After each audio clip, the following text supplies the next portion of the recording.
afternoon, I'm Justina Boating, and it's truly an honor to have you join us for this very special gathering, the Diaspora Connection. From different nations, cultures, and experiences, the diaspora continue to play a vital role in see how it goes. Picture of peace, from erase voices to restore narratives, from denial to recognition, from inherent suffering to intentional dignity. We meet at the crossroad where history is not behind us, but within us, where the past is not a museum artifact, but an active force shaping opportunity, shaping identity, shaping whose humanity is assumed and whose must still be defended. And so, let us ask a question that is both simple and profound. What is peace? If it is built on forgetting, what is reconciliation if truth is postponed? What is progress if it is purchased at the price of silence? The story we tell today is inspiring because it proves essential that human beings and nations can choose to learn, that institutions can be used not only to govern but to heal, that education can be more than instruction, it can be liberation. Our journey begins with UNESCO, born from the ashes of the Second World War, created in the conviction that lasting peace is not only a matter of treaties and armies, but the minds and hearts. It continues through UNESCO's bold commitment to Africa's history, through the initiation of the General History of Africa, which was in the years of 1964, and we believe that was under the presidency of President Kwame Nkrumah, and we want really to acknowledge the General History of Africa that we're talking about. He was one of those championing founding fathers of Africa in the seats of UNESCO. It advances to the launching of UNESCO's slavery project in 1994, breaking open long suppressed truth and honoring the lives and slavery to be a crime against humanity. And now His Excellency is taking it one step further to his legitimate place, the biggest crime against humanity. It is against renewed momentum when in 2013, the United Nations General Assembly proclaimed 2015 and 2024 the International Decade of People of African Descent. This is not merely a chain of events. It is a chain of conscience, truth to dialogue, and to the full dignity of every human being. And I take this opportunity to congratulate His Excellency President Mahama for his leadership in the peaceful settlement of the Baoku conflict using the traditional knowledge and wisdom of the chieftaincy system through His Majesty Asante Guinea. For your information, my office has recommended that the successful process of mediation be presented to the Luanda Culture Forum, the Peace Forum in 2026, which is attended by several heads of state. We believe that many conflicts in Africa will learn from this Africa ancient, rich experiences. UNESCO creation was a declaration that knowledge is not neutral. It can be weaponized for hatred. It can be mobilized for mutual understanding.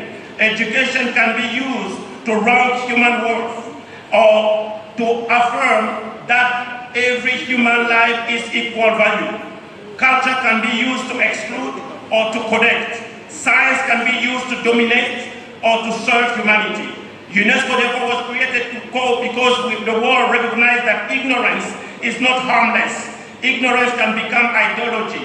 Ideology can become policy, and policy can become devastating. So UNESCO set out to build bridges between nations, between discipline, between memories. It aimed to protect heritage, to expand education, to encourage scientific cooperation, and to defend freedom of expression. But addressing the history, the understanding that to construct peace, we must also confront the narrative that have justified oppression. We must illuminate the history that were hidden. We must restore what was taken, not only in land or labor, but in truth and recognition. That's how the General History of Africa was initiated. Africa was spoken about rather than being listened to, described rather than being understood, measured by what was taken from it rather than what it gave to humanity. Too often, textbooks reduce Africa to a footnote, a place of extraction, a stage for outsiders, a continent introduced only at the moment of its violation. But Africa is not a footnote. Africa is a source. Africa is not a chapter that begins with colonization. Africa is a library of civilization, philosophy, technology, art, and spiritual tradition, as the Master World just demonstrated here a while ago. The Master World, this group, is now special envoy to UNESCO on the dissemination of the general history of Africa. Let's give them a big round of applause again. It was working to compile, research, and present Africa history through rigorous scholarship and crucial with the active participation of African historians and intellectuals. Just like Noyaa Tv said, let the lion now speak their own story, instead of letting the hunter continue to glorify on what was not really the objective and the truth of history. So why they are easier to be, that its exploitation become easier in the present and negotiated rather than recognized. The general history of Africa therefore represents a turning of the page, sometimes literally in classroom. It states it is a system of knowledge in its contribution to the mathematics, metallurgy, navigation, architecture, literature, medicine, pharmacy, and governance. It affirmed that Africa history is not separated from the world history. It is an essential part, and with a correct record, it restored dignity. It offered young people of African descent a mirror that reflects not only suffering, but achievement, not only survival, but creativity and leadership. It offered the world a chance to learn humility, to recognize that global civilization is not the product of one region, one race, or one tradition, but a shared human genius. When UNESCO supported this initiative, it was not merely publishing volumes, it was challenging an old global habit, the habit of telling a story with some voices amplified and others muted. It was insisting that peace requires intellectual justice, and that's why we're in this quest of justice. And follow that, UNESCO then launched the Slavery Project, which aim was really to reach a program to act more credible, to seek the history of the transatlantic slave trade, the contribution of Afro descent, and all the aftermath that they went through. Why this matters deeply? Because slavery was not only a crime labeled theft, it was a crime of identity, faith. It attempted to sever names from families, languages from tongues, human being into commodity, and to make cruel appear normal. Yet the silence around slavery, its mechanism, its profits, its cultural destruction and legacy has also been a kind of violence. Silence can become denial. Denial can become distortion. Distortion can become a platform for new injustice. The Slavery Project aimed to identify, document, teach the truth, the roots, the port, the market, the laws, the ships, the plantations, the resistance. Is sought to preserve sites of memory, and many of you will be visiting the forts and castles. There's one thing that, if I can be allowed to say something about the forts and castles, you visit them. Remember, they were built with Ghanaian soil, materials, with Ghanaian labor. And those who labor there, who even pay with their life on those buildings, still are crying for justice, because for sure they were never acknowledged.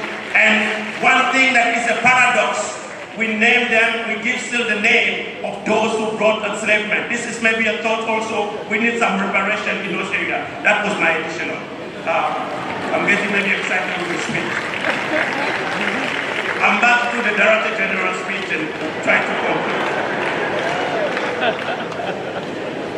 It's funny. To save time, I think the speech is a little bit long. So the Director General highlighted on the Slavery Project. He then highlighted on the Durban Conference, which proclaims slavery and slavery as crime against humanity and the justification why it was so. And one of the things that I have to underline, what we lacked was that leadership. And I believe, as my predecessor highlighted, President Mahama, leadership and championing, and we heard that this will be running for years to come. We believe this is going to be tremendous, and I identify with all of my colleagues that, you know, this is an unfinished business, and until justice is done, we will not breathe. The kind of slavery that's come against humanity, people of African descent, because the UN finally recognized in 2013 that the poverty and the suffering and discrimination of population of African descent that have been experiencing globally is also rooted and linked to the history of slave trade and colonization. I'm really saving the time. So this is some of the points that she had, the Director General highlighted, so that I could read to the conclusion. So our responsibility now, and this we choose to will. So what does this journey ask for us here and now? It asks us to treat history as responsibility, to defend education as public good, to protect archives, museums, heritage sites, oral history, to resist the temptation of comfortable forgetting, to reject the false peace ignorance. I ask educators, it asks educators to teach with courage and completeness. It asks institutions to fund research, preserve memory. It asks government to ensure that anti-discrimination commitment become measurable outcome. It asks cultural leaders to tell stories that humanize, not stories that harm. It asks every listener to become a guardian of dignity in daily life, in workplaces, school, media, and policy. Because the art from UNESCO creation from the general history of Africa to all the decade of population descent is all seeking to build an international decade of community where recognition must become justice and justice must become development. And now, recalling His Excellency President Mahama, as my predecessor just said it, Ghana intends to introduce a motion in this August body so that to that effect. We must demand reparation for enslavement of our people and the colonization of our land that resulted in the theft of natural resources as well as looting of artifacts. This statement builds clearly on UNESCO works since 1964 through the General Conference of UNESCO. We are persuaded that the action that is being conducted today will address the issue of truth and education, integrating accurate history of slavery, colonialism, African contribution into curricula, teacher training, and public memory. Culture justice, accelerate the return and restitution of looting artifacts, and establishing fair partnership for conservation, exhibition, and scholarship that respect origin. And we are proud to mention that we're under the leadership of Honorable Minister of Culture and Tourism, Creative Art. We're working on this restitution of property looted from the country, and we will continue to do so. On economic development and repair, investing in transformative local-led priorities, health system, technology transfer, climate resilience, youth employment, addressing the enduring socio-economic consequences of historical extraction. Institutional accountability, ensure that global system, financial, educational, and cultural do not continue patterns of exclusion and undervaluation or structural disadvantage for people of African descent. And commemoration and memorialization. And for that also I want just to indicate that UNESCO, with the Ministry of Education and the sister ministries, we are working also now to introduce the publication of Kwame Nkrumah into the registry of the world, the memory of the world. As much as he has been popular, we did not register him to that memory of the world. And so that work is being done under the leadership of His Excellency President John Mahama, and we believe the ministry we're going to accelerate within the course of next year. So by the time we reach the 70th anniversary of Ghana, we will be able to speak boldly and proudly that Kwame Nkrumah's publication has now made it into the World Global Registry. And yeah, she's standing, so I better just skip. So as we look forward in the spirit of UNESCO and solidarity with Ghana's call, let us leave this hall ready to build the defenses of peace in the minds of all by teaching what happened, naming what it was, and repairing what it broke. May we build a world where the dignity of people of African descent is not defended only in declarations, but lived in institutions. May we build curricula that do not shrink history, but expand humanity. May we build society where differences is not punished, but honored. May we build a peace that is not the absence of conflict, but the presence of justice. Let us live today committed to something enduring, to remember with honesty, to educate with integrity, and to act with courage, so that the future does not repeat the crimes of the past, but fulfill the promises of our shared human family. As I stated earlier, UNESCO's role is not to replace national leadership represented here, responsibility, but to create a platform where the world can speak honestly to itself, where the international community can name what happened and what must never happen again. Ladies and gentlemen, a round of applause for Mr. Edmund Mukala, UNESCO representative to Ghana. And now, as we go to the crescendo of our program, I would like to yield the stage to Amanziba Nat Brew.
Your Excellency, the Honorable Minister, the King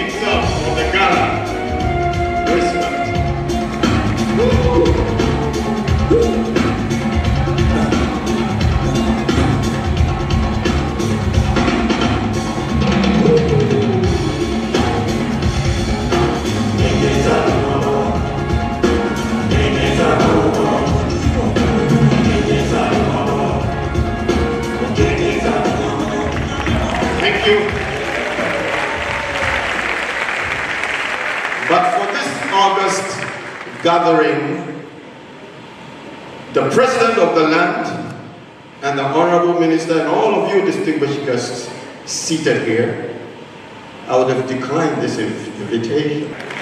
Thank you. Ladies and gentlemen, Amanziba, one more time.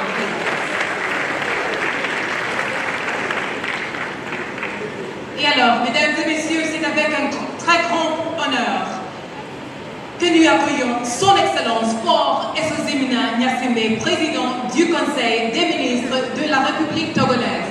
Ladies and gentlemen, it is with great pleasure that we bring to the podium the President of the Council of Ministers of the Republic of Togo. Please warmly welcome His Excellency Fort Esozimina Nyasimbe.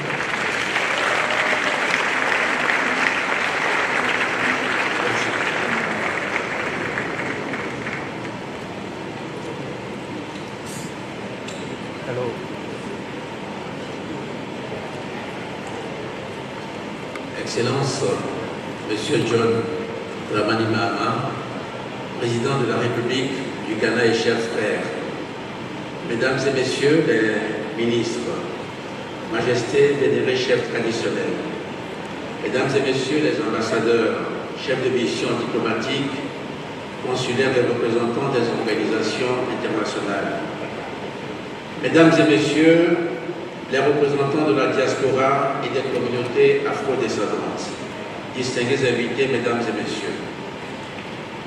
Je voudrais avant toute chose vous remercier, cher frère Président John Mahama, de m'avoir convié à cet important sommet.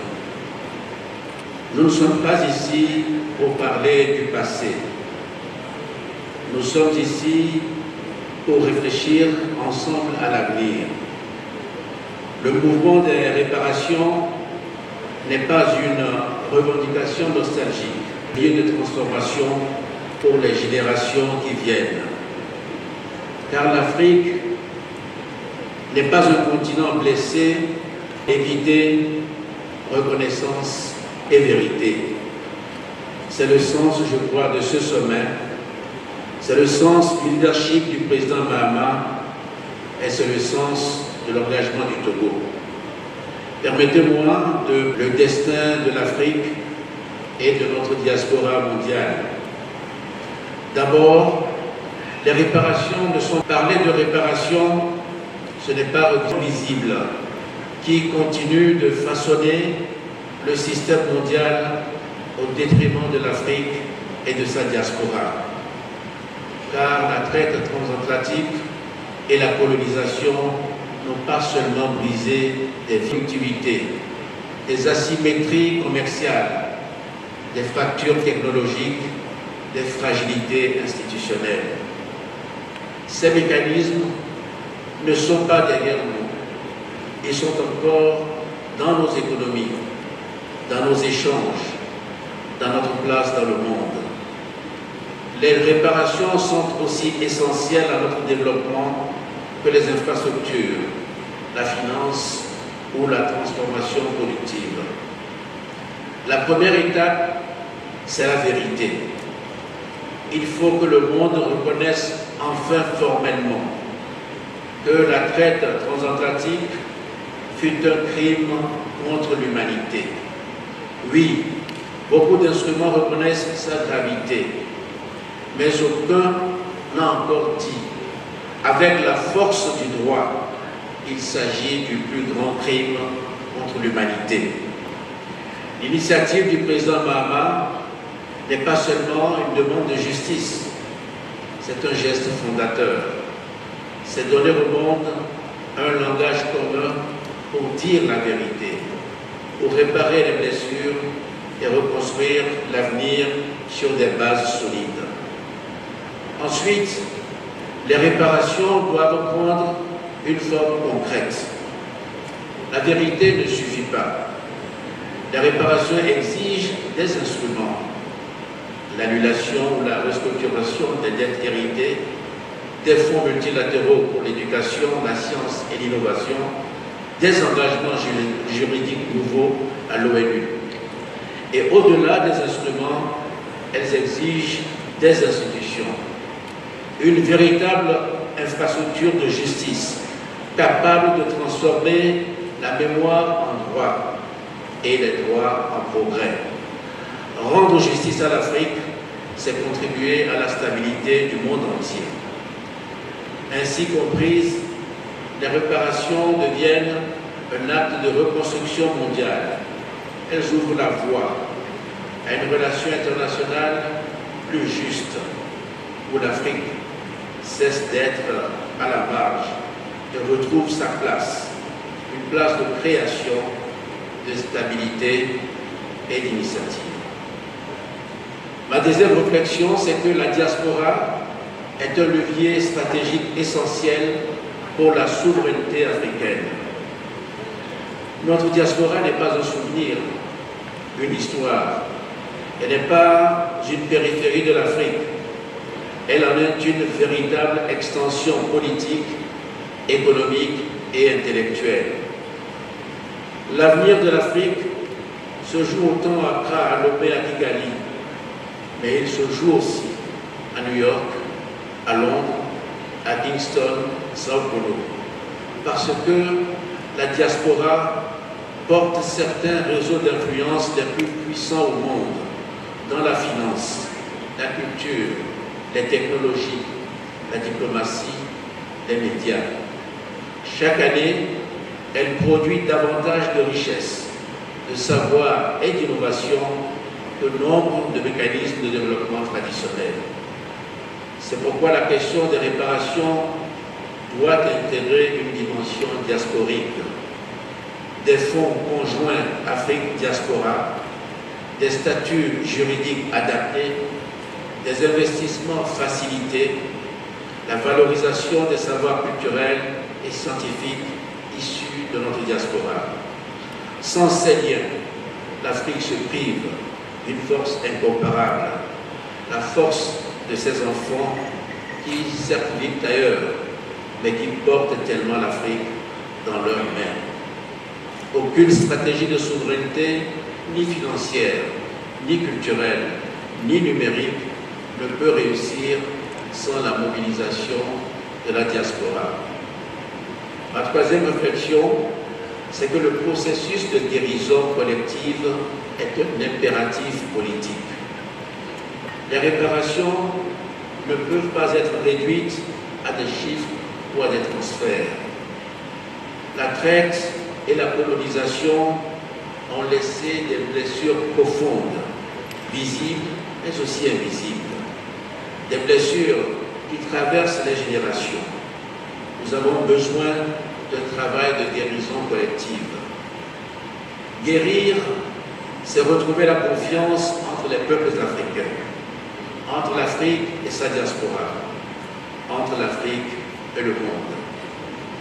Guérir, c'est reprendre nos récits, c'est réécrire l'histoire africaine du point de vue africain, c'est valoriser des savoirs trop longtemps dévalorisés, c'est enseigner à nos enfants que l'histoire de l'Afrique n'est pas une parenthèse de silence, mais une histoire de continuité, de résistance et de renaissance. Ce travail de guérison n'est pas un supplément moral, c'est une stratégie de puissance, c'est une condition de stabilité et un levier de transformation, car sans justice, il n'y a pas de stabilité, et sans stabilité, il n'y a pas de développement.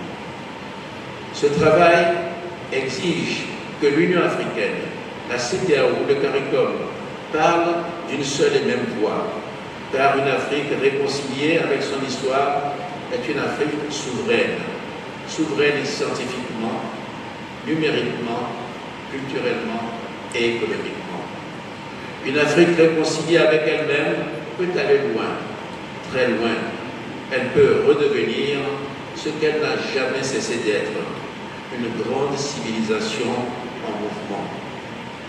Ma quatrième et dernière réflexion, c'est que nous devons engager une refondation profonde de notre position dans le monde.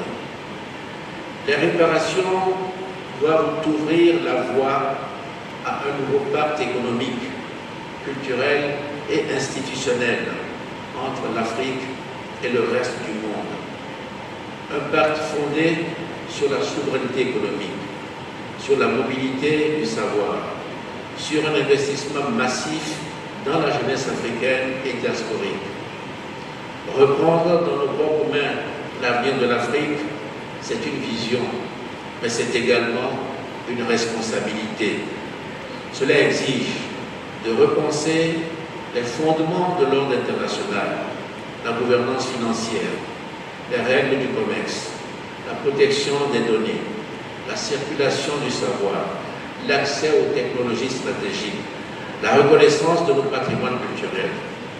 Cela exige notamment une réforme structurelle des Nations Unies avec une représentation permanente de l'Afrique au Conseil de sécurité, des mécanismes juridiques pour reconnaître les crimes coloniaux, un cadre international pour les réparations financières, symboliques et institutionnelles.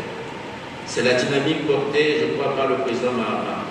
C'est une dynamique que le Togo soutient pleinement. En exigeant des réparations, l'Afrique ne demande ni charité ni compassion. Elle demande équité, reconnaissance, justice. Et elle avance avec confiance.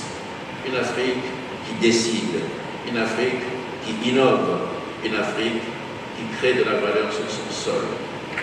Une Afrique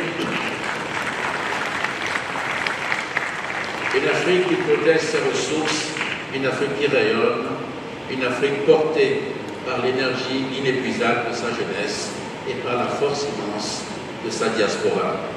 Ce sommet est un moment rare, un moment où nous pouvons bâtir une alliance durable entre l'Afrique et sa diaspora mondiale. Une alliance qui soit à la fois un espace de mémoire et un moteur d'avenir. C'est aussi un moment où nous pouvons jeter les bases d'un nouveau pacte de l'Afrique avec le reste du monde, parce que reconnaître la pleine dimension du crime qu'a été la traite transatlantique n'est pas un geste contre quelqu'un, c'est un geste pour l'humanité, c'est un geste pour la vérité, pour la dignité et enfin pour la paix.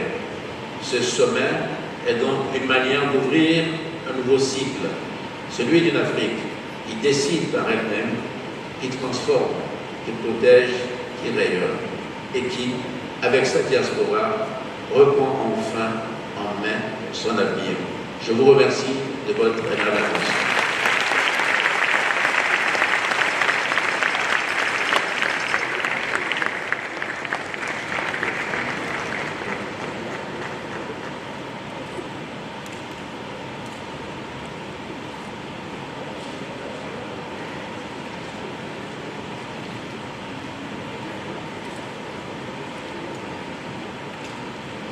Merci beaucoup, Son Excellence.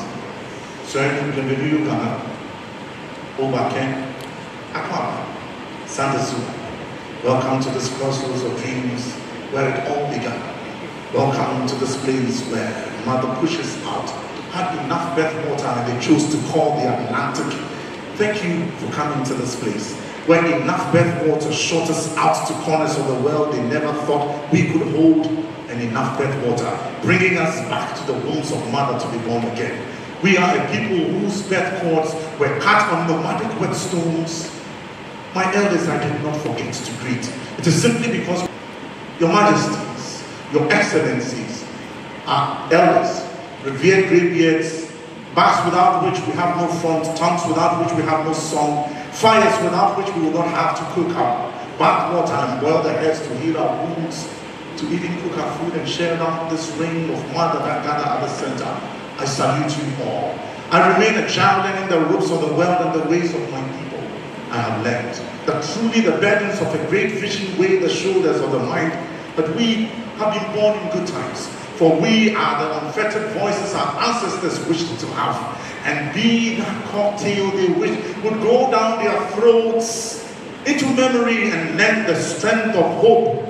Yet we are those people they called nomads with no place to dwell. But mind you, the world could not count our steps, and so they chose to call it dance. Welcome to this place where dance was born. Welcome to this place where we do not beat our palms anymore, but we beat our chests, because our chests are as good as a drum as any animal skin could ever be. That is the warrior's storm. Ago. Ago. Ago. Are we all not children of one womb, from different corners summoned to the center? Your seat was meant for you. It is by no mistake that you are here. My people, sleep is for the strong. And so one man went to sleep, woke the entire clan, and we showed up. It is still midnight, and so I choose to wear black on the day when we celebrate the power of our victory. For darkness is the only backdrop against which light can be seen. They call us the Dark Continent, but please, we are all the gold the world could ever have. For our gold is not stashed in the earth, it's not stashed in votes, it is stashed in the great minds that we have received from our ancestors. My people, my mission is simple. It is on the ends of old ropes that new ones are woven. And so, when a man is sure of his footing, he dares life to bring on its worth. Blood and toil of our fathers, the sweat of our mothers. Welcome to this place where we offer green, some freshness, and some good breath. And so when we beat our drums, it is not for war this time, my people. When we beat our drums, it is a summoning of the entire clan. Show up and make sure your name is heard. Make sure and ensure that you pass this rhythm down to generations yet to enter the thought of time, that a time in history came where we took an about turn and said that we will be Alpha, call us Omega, call us whichever label. We cannot be suppressed. Can we have another discussion for another day? We are waiting for trained hands of leadership. We choose to call midwives who will place us in fantastic incubators, call it leadership, who will take us to that promised land. This is the promised land. My people, welcome home. And so when a man is guilty of something that is wrong, we name his name and then we beat it on the gongs. When one is guilty of something great, my people, the Creator, with respect to our kings, to name a man who has rallied all of us and said, come, let us reason together and take our destinies into our own hands. Thank you for the work you have done. Your Excellency, pardon me to come down. I come down because I am simply a child who is learning the steps of our elders. Of what use is a son who cannot interpret his own father's dance? And a child is not held in contempt for calling his father's oath out of 10. Your Excellency, when a king sits in a palanquin and throws his hands about and it remains on the ground, he is simply guiding to himself and tickling himself with all the dreams he hopes to have. But when his people go on their knees and they pick him up, when he throws his hands about, beats them on his chest, shows them good to him, he is truly master of all that he surveys. Out of palanquins and skins, you choose not to have either. Your Excellency, I do not reduce your rank. The world is here, and you are willing to listen to the dream you had that made you summon the plan, and everybody has shown up. If you rise gently, may earth receive you in good stead. Your Excellency, when you take your first steps, let it be history, for it is the most difficult thing, my people, placing one foot in front of the other. That is the only way the old woman will conquer the summits of the mountain. Your Excellency, the world is ready. Never have thought about. Tell them, the Atlantic is now a playground where we trade fantastic ideas. We are no longer bound by fetters on our hands or even on our minds. And so it's a one big body that cannot be broken by shackles, by language, by metals. The good matter is short. This one has yet to start from the beginning. Your Excellency, until you rise, I will not leave. And when you rise, I will lead you gently to the place where you will offer word and the world will listen. I wait, sir.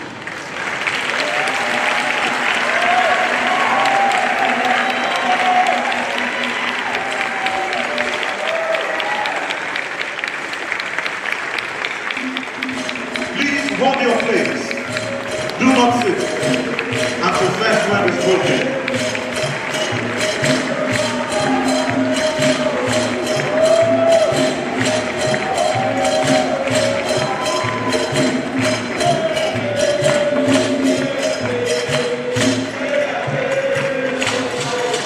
Thank you. Kindly be seated. Thank you. Thank you, Nana Sasi.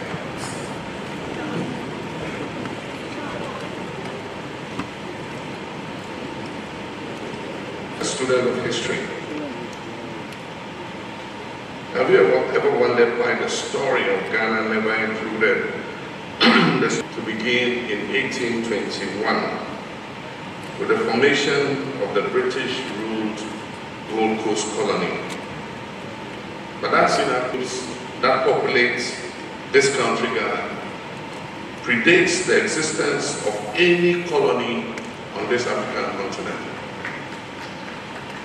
Similarly, when speaking of the transatlantic slave trade, specifically the atrocities that took place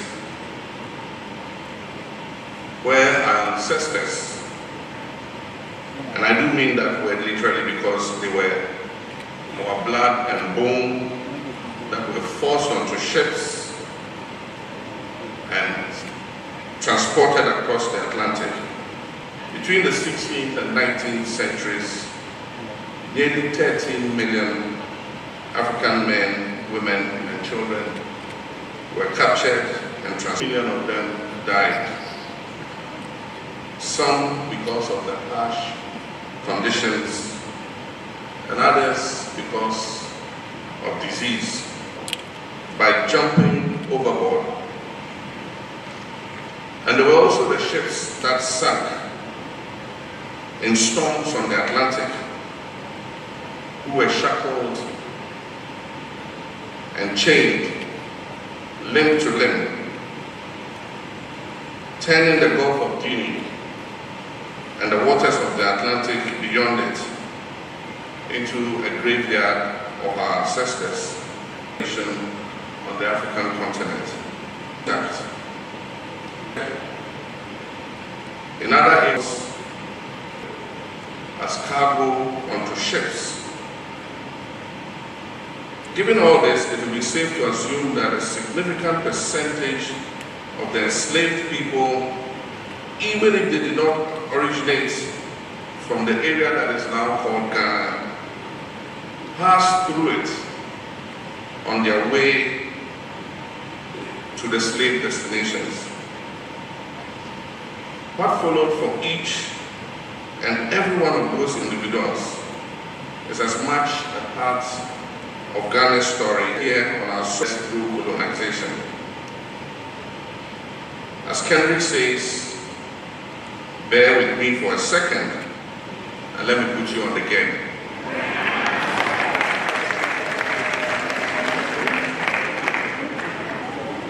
The Portuguese were the first Europeans to land on our shores. They began the practice of extraction of gold, copper, ivory, chili peppers, and then eventually they moved on to the extraction of human beings. It was the Portuguese who gave the river Volta its name. Volta in Portuguese means to return. They used the river Volta as a kind of boundary. It was the farthest they could travel. Once there, they had to turn around and begin their return. The Portuguese, who were superb shipwrights and navigators, therefore called Volta do Mar, which literally translates as return from the sea,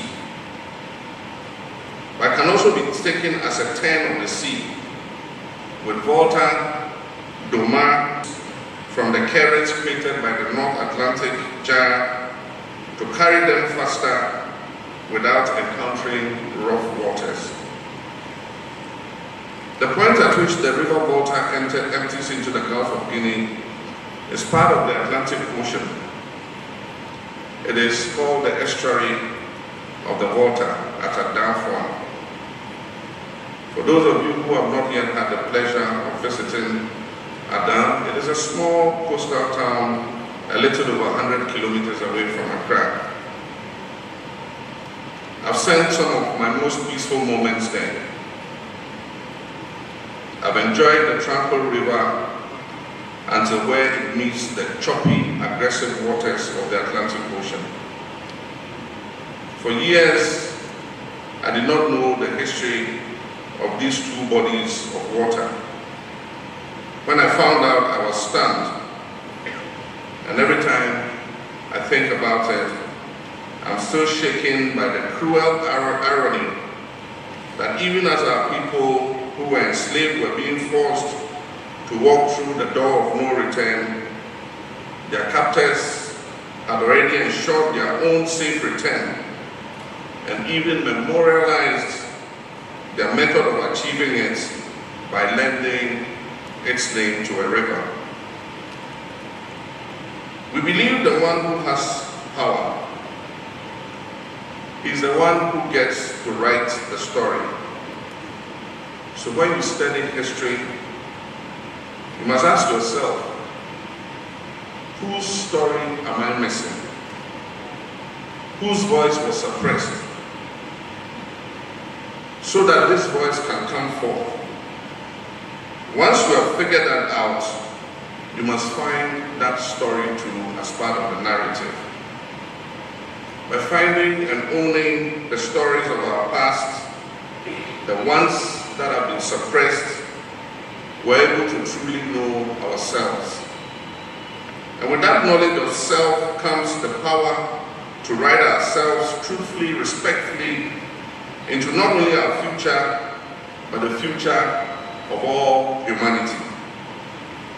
And that is why we're gathered here today at this Diaspora Summit, to begin the process of reclamation in earnest, to begin the process of writing our own story and moving full steam ahead. That's right. We're reclaiming everything that was ours.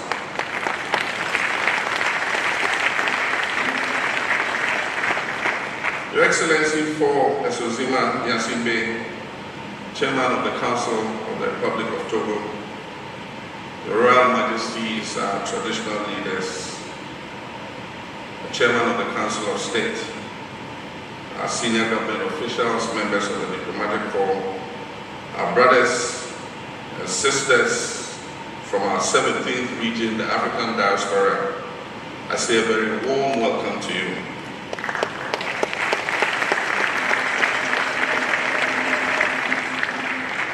Welcome home. This is your home.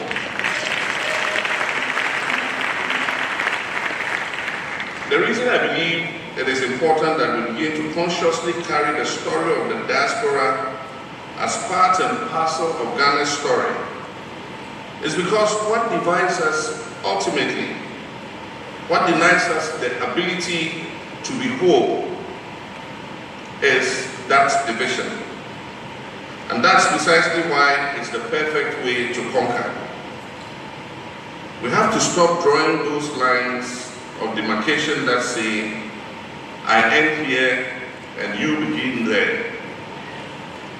I look into the audience and I can see myself in so many of your faces. And I'm sure that I'll be able to see my children in the faces of your children. And so how can I turn my back on the fact that we are undeniably, inextricably parts of each other? And yet,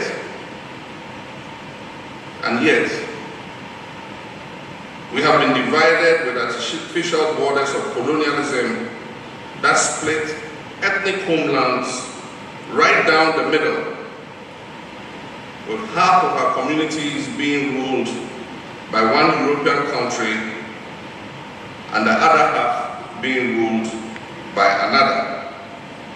And with the labeling of our ethnicity in a colony as intellectual and worthy of education, while another ethnicity was said to be inherently martial and thus intellectually inferior. We've been divided by the manufacturing of coups, armed conflicts, anti-poverty programs that somehow never eradicate poverty, by the selective broadcast of stereotypes, a systemic war of images waged against us, images meant to foster fear, and engender self-hatred and portrayal of Africans as primitive savages, whose low cognitive ability makes them incapable of self-determination, and black people in the Americas as lazy, drug-addled, and criminally inclined. Is negative or inferior, and the proximity to whiteness is more desirable. It is reflected in every aspect of our lives. And I say us because colonization did not leave us unscathed, quite the opposite. In English, everything negative and evil is black. In Spanish, la negra means black woman. Tener la negra means to have bad luck or to be jinxed. A once popular French expression that went out of vogue but has recently been making a comeback is travailler comme un nègre. Travailler comme un nègre, which means to work like a slave. And it's often also translated with the word slave being replaced by a more offensive racial slur. But anything in this life, once stripped of its power, will no longer work. And that is true of slurs, it is true of stories, especially ones that are complete fabrications. Let's take the narrative of those who oppressed us and work it. In fact, let's take their entire modus operandi and flip it and reverse it.